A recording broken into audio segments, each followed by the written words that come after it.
Hoy 29 de abril celebramos a Santa Catalina de Siena, doctora de la Iglesia, año 1380. Catalina significa la pura, la inocente. Catalina y Santa Teresa son quizá las dos mujeres más famosas de la Iglesia Católica, después de la Santísima Virgen María. Año 1347. Nace en Siena, Italia, hija menor de un hombre de 25 años. La espaciosa casa de sus padres, en la altura de la ciudad, ha sido conservada muy cuidadosamente por los sieneses y es visitada cada día por centenares de peregrinos. De su padre heredó la bondad de corazón, la caridad para con los pobres y una bondad inalterable. De la mamá heredó un gran amor por el trabajo y una admirable energía para emprender labores difíciles y vencer dificultades. Año 1353. A los 6 años, Catalina tiene la primera experiencia sobrenatural. Era una niña alegre, bulliciosa y vivaracha, pero viajando con su hermano Esteban, de pronto se quedó como clavada en el suelo y no respondía a los llamados del hermano. Este logró a empujones sacarla de su éxtasis. La niña empezó a llorar y a decir: «Oh, Esteban, ¿por qué me quitaste la hermosa visión que estaba contemplando?». Se le había aparecido Jesucristo en su trono de gloria, rodeado por los apóstoles San Pedro, San Pablo y San Juan, y le habían pedido que dedicara su vida entera a amarlo a Él, y a hacerlo conocer y amar por los demás. Desde ese día, Catalina es una persona totalmente distinta. Parece que ya no vive para lo material, sino solo para lo espiritual. Aún en sus juegos con las otras niñas, lo que busca siempre es hacer conocer y amar más a Jesucristo. Año 1459. Por consejo de sus padres y ante la insistencia continua de su hermana, Catalina empieza a arreglarse, a vestir a la moda, a teñirse el pelo y a llenarse de coloretes. Tenía 12 años, pero de repente su hermana, que estaba recién casada, muere al dar a luz a su primer hijo. Ante el cadáver de esa joven, a la cual ella tanto amaba, Catalina promete que no buscará más lo mundano y material, sino solamente lo espiritual y sobrenatural. Es lo que ella llamará su conversión. Persecuciones. Se corta su larga cabellera, deja de adornarse y se retira frecuentemente a una piecita solitaria del solar de su casa, a orar, meditar y hacer penitencia. Pero sus padres y hermanos, que desean para ella un brillante matrimonio, se dedican a hacerle insoportable esa vida de espiritualidad. La humillan, le decían que ese modo de vivir es una locura. Le dejan todos los oficios más humillantes de esa inmensa casa. Y llega a ser una pobre y simple sirvienta y cocinera de sus numerosos familiares, y hasta llegan a destruir la piecita donde ella se retiraba a orar. La celda interior. Pero Catalina no cede. Al destruir la celda o piecita donde me retiraba a orar, me di cuenta que tenía que construirme una celda interior, es decir, acostumbrarme a recogerme a orar en lo más profundo de mi alma, aunque tuviera que vivir entre gente charlatana y dedicada a montones de oficios materiales. 1363. Terciaria Dominica. Las comunidades religiosas tienen asociaciones de seglares que se proponen vivir las enseñanzas del santo fundador de la comunidad, pero viviendo en su familia y dedicándose a labores materiales.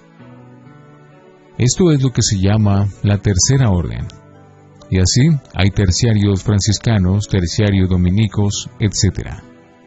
En Siena había una asociación de mujeres piadosas que se llamaban terciarias dominicas, y la gente las llamaban las del manto, porque llevaban un manto negro sobre una túnica blanca, e imitación del modo como vestían los padres dominicos, fundados por Santo Domingo de Guzmán. Aquella asociación era muy seria. Tenía un director espiritual, una superiora, un reglamento rígido y se dedicaban a obras de caridad, especialmente en favor de los enfermos y de los pobres. Y en esa asociación de laicos fue admitida Catalina cuando ya había cumplido sus 15 años. En adelante vestirá siempre de blanco y llevará un manto oscuro y un velo sobre la cabeza, pero seguirá trabajando en su casa y entre la gente más necesitada de su ciudad. La noche oscura del alma. Sus primeros 4 años de terciaria dominica son de intensos sufrimientos, persecuciones de los familiares, burlas, calumnias e incomprensiones de la gente. Sus instintos de maternidad renacen con toda la furia de la naturaleza juvenil. Una angustia continua por la conversión de los pecadores la hace sufrir intensamente. Muchos sacerdotes dudan de ella. Los sabios doctores dicen que es una pobre ignorante que se las quiere dar de sabia mística. Los corrillos de los lavaderos, de las esquinas y de las reuniones elegantes hablaban muy mal de ella. Tentaciones terribles la asaltaban. A veces pierde el gusto por la oración y la meditación. Es lo que los santos llaman la noche oscura del alma. Un martirio íntimo que la está preparando para recibir grandes mensajes de Dios. Año 1366. Desposorio espiritual. La madre no la comprende. Los hermanos la humillan.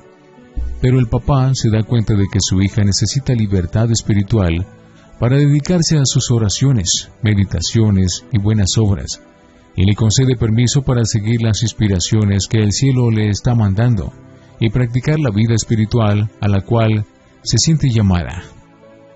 Se construye de nuevo una antigua piecita en un rincón del solar de su casa y allí se dedica a orar, a meditar y a mortificarse, y le suceden con frecuencia las visiones celestiales. Un día, al empezar la Cuaresma de 1366, se le aparece nuestro Señor Jesucristo acompañado de su Santísima Madre, la Virgen María, y le acepta la consagración total que ella ha hecho de su vida en honor del Redentor, y lo coloca un anillo esponsal en un dedo de la mano, prometiéndole que su amistad será eterna y totalmente fiel. Desde ese día hasta su muerte, Catalina sentirá siempre en un dedo un anillo que nadie lo ve, pero que ella siente perfectamente.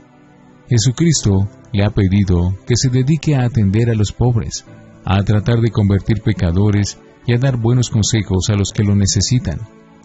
Ella apenas va a cumplir sus 20 años, y desde ese día se dedica a buscar enfermos para atender, pobres para ayudar, pecadores para convertir y gentes para aconsejar.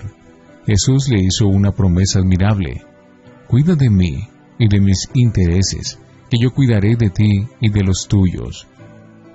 Eso se cumplió admirablemente. Las tentaciones de Santa Catalina.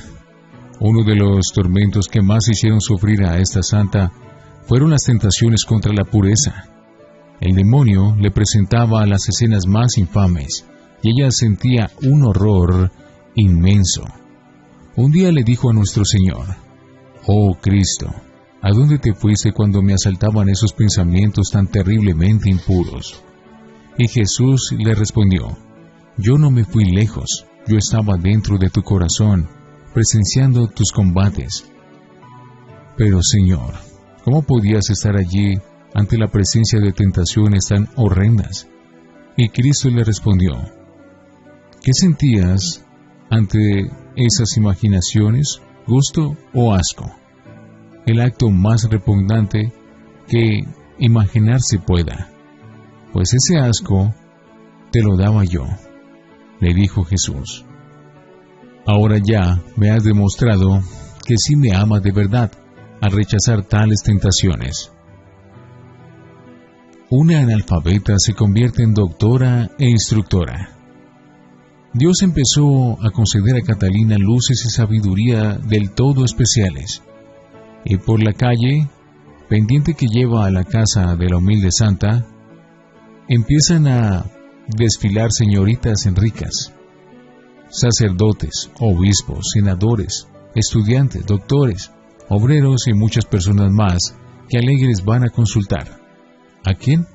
A una pobre muchacha de poco más de 20 años, analfabeta, que en su casa ha tenido que dedicarse a cocinar, lavar, coser y hacer mandados, y que no ha ido a la escuela ni ha leído libro alguno, porque no sabe leer. Pero es que Dios le ha concedido a Catalina el don de consejo, que consiste en saber dar soluciones oportunas para los problemas de la vida. Es un regalo del Espíritu Santo. Maternidad espiritual. Iba creciendo inconteniblemente el número de sus amistades, el número de los que la aceptan como madre espiritual. Ahora la gente la llama sencillamente mamá, y ella es todavía una humilde muchacha de barrio popular, pero ha hecho el enorme sacrificio de renunciar a las fortísimas inclinaciones que tenía hacia la maternidad corporal, y Dios, en cambio, le ha concedido una fortísima maternidad espiritual. Es que Cristo sigue cumpliendo aquella promesa suya. Quien renuncie a algo importante por amor a mí, recibirá 100 veces más. Revelaciones sobrenaturales. Catalina pasa días y semanas sin comer nada. Solamente se alimenta con la Santa Hostia que recibe por la mañana en la Santa Misa. Un director espiritual le ordena que tiene que comer algo. Una vez por orden suya come unas habas, y todo el día la pasa vomitando, y hasta que no vomita la última haba, no puede volver a tener salud. Vivía únicamente con la Sagrada Comunión. Los padres dominicos le invitaban a su reunión o capítulo general, y allí examinan su vida y sus enseñanzas al darse cuenta de que se trata de un caso extraordinario de vida espiritual. Le conceden el permiso para seguir enseñando y aconsejando, y le nombran como director espiritual a un verdadero santo, el beato Raimundo de Capua, que será después superior general de esa comunidad, y escribirá más tarde todos los datos que sabemos hoy de esta gran santa. Para ella fue un verdadero regalo de Dios haberse encontrado con este director espiritual tan santo, tan sabio y tan comprensivo. Pero Raimundo de Capua, aunque muchos años mayor que ella y con altos estudios, la considera siempre su verdadera mamá espiritual. Para ellos dos se cumplió lo que dice la Santa Biblia: hallar una buena amistad es mejor que encontrarse un tesoro. Fenómenos espirituales. Después de la comunión casi siempre quedaba en éxtasis. Mucha gente lo vio elevarse del suelo mientras hacía oración. El padre Raimundo decía que toda su ciencia teológica la había recibido directamente de Dios.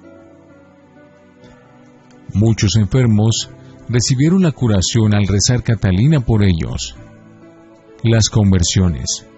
Fue necesario conseguir 3 sacerdotes para confesar a los pecadores que iban a consultar a la santa, porque se convertían de manera admirable y deseaban hacer confesión de toda su vida. A los pueblos donde ella llegaba a hablarle a la gente, había que llevar muchos confesores, porque todo el mundo quería confesarse. Un condenado a muerte. A un joven lo sentenciaron a muerte por haber hablado un poco fuerte contra los jefes políticos de la ciudad. Aquel hombre no aceptaba esa condena que le parecía injusta y no quería confesarse. Enviaron entonces a Catalina a hablarle. Veamos cómo narra ella este caso. He ido a visitar al condenado a muerte y experimento tal cambio y tal contrición que se confesó y comulgó fervorosamente. Me hizo prometerle que yo estaría cerca de él cuando lo llevaran a la ejecución. Me decía: por favor, no me abandone, porque tengo miedo de que me falte el valor suficiente a la última hora. Yo le decía: no tenga temor, que en la eternidad se va a encontrar con el amabilísimo Jesús, que es todo bondad y misericordia. Él se llenó de entusiasmo y me preguntaba, ¿cómo es posible que sienta ahora tanta alegría? Y bendecía a Dios. Yo lo esperé en el sitio del ajusticiamiento y rezaba mucho por él a la Virgen Santísima. Al verme, se sonrió y pidió que le hiciera la señal de la cruz en la frente. Así lo hice. Al doblar la cabeza para que se la cortaran, iba repitiendo, Jesús, Jesús. Yo lo oí decir a nuestro Señor. Esta alma se salvó, no por los merecimientos de Él, sino por la gran misericordia de Dios. 1371. Empieza la acción política de Santa Catalina. El sumo pontífice vivía fuera de Roma en Aviñón, y esto traía muchos males a la Iglesia Católica. Catalina empezó una cruzada o movimiento nacional para obtener que el Papa volviera a la ciudad eterna. En 1374, el Papa empieza a escribirle a Catalina. Le ruega que rece mucho por él y por la Iglesia Católica. La santa le escribe rogándole que vuelva a Roma. En 1375 se le graban las heridas de Cristo. Estando rezando ante el crucifijo, ve salir unos rayos de luz de las 5 heridas de Jesús y se le forman a ella las heridas en las manos, los pies y el costado.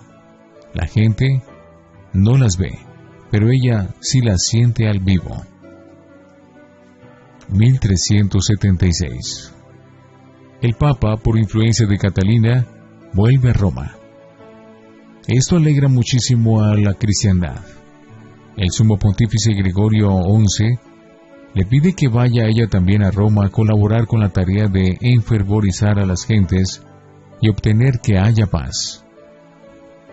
1377. A los 30 años aprende a leer. Hasta ese entonces toda su ciencia le había aprendido oyendo de Dios y escuchando sermones y clases de catecismo. Mi maestro ha sido el Espíritu Santo, decía. 1378. Redacta su famoso libro, Los Diálogos. Va dictando a 2 secretarios todo lo que Dios le va iluminando que debe decir. Este libro, Los Diálogos, se volvió muy famoso y ha hecho enorme bien por más de 6 siglos. San Antonio María Claret decía que él, cuando leía el libro de Santa Catalina, tenía que tener en la mano un pañuelo, porque no hacía sino llorar de emoción. 1379. Habla ante todos los cardenales reunidos. Les dice que el mejor remedio para los males de la Iglesia Católica es que cada uno se esfuerce por ser santo. Recorre varias ciudades poniendo la paz entre los bandos que se combatían. La gente la consideraba una gran santa. Llega la peste, el tifo negro, y mueren miles y miles de personas. Ella va de enfermo en enfermo atendiendo, día y noche, y a varios les consigue la curación. Ella misma cava las tumbas para los más necesitados y abandonados. Dicta 400 cartas dando consejos y tratando de convertir y obtener la paz donde habían divisiones y peleas. Sus cartas son notables por la belleza de su estilo. Se cree una gran pecadora y llora mucho de arrepentimiento. Repite miles de veces aquella frase del Salmo 51. Oh Señor, crea en mí un corazón puro y no alejes de mí tu santo rostro. Final en Roma. Por petición del sumo pontífice, se va a vivir a Roma. Pasa horas y horas rezando en San Pedro. Mi más grande deseo es que la Iglesia Católica se vuelva santa, repetía. Oh Cristo, yo deseo amarte cada vez más y sufrir todo por ti. Si preguntan, ¿por qué has muerto? Digan, ofreció su vida por la Iglesia. Año 1380. El 29 de abril muere en Roma a la edad de 33 años. El Papa Pío XII la declaró santa y Pablo VI la proclamó doctora de la Iglesia. Santa Catalina de Siena, ruega por nosotros.